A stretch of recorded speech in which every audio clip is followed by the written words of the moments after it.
My name is Xuan, and I'll be demonstrating my statistical approach of implementing correlation analysis and multiple linear regression model to my dataset related to sleep efficiency.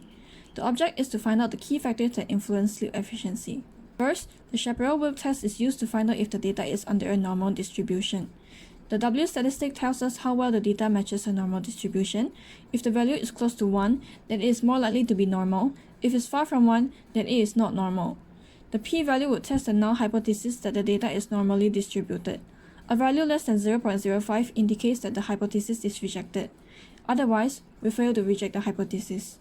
In our result, all the variables have p-value less than 0.05, which makes them all not normal.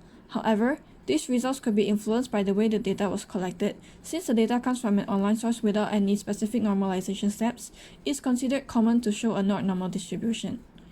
Next, we conducted a correlation analysis to assess the significance of the relationship between the independent and dependent variable, sleep efficiency.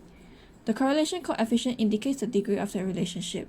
Values with 1 means perfect positive correlation, -1 means perfect negative correlation, and 0 means no correlation. The p-value, as mentioned before, determines the significance of the relationship.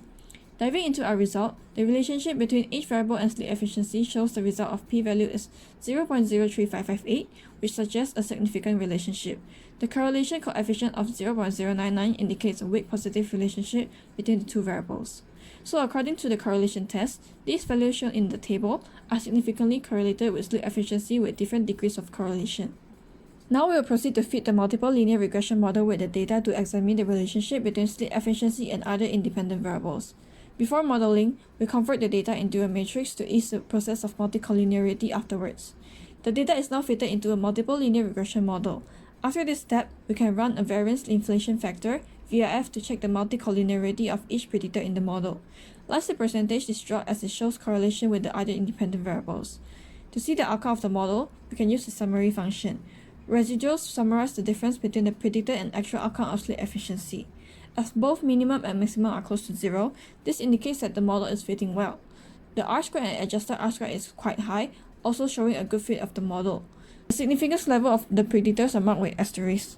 Through this table, we can tell that all these variables are all significant predictors to sleep efficiency, with some having positive or negative effects. In conclusion, the correlation analysis identified key factors that significantly relate to the sleep efficiency, while the multiple linear regression model shows that the variables below are significant predictors of sleep efficiency, with an R-squared of 80.51% indicating a good fit. Lastly, percentage was excluded due to multicollinearity with other predictors. And that is all for my presentation. Thank you.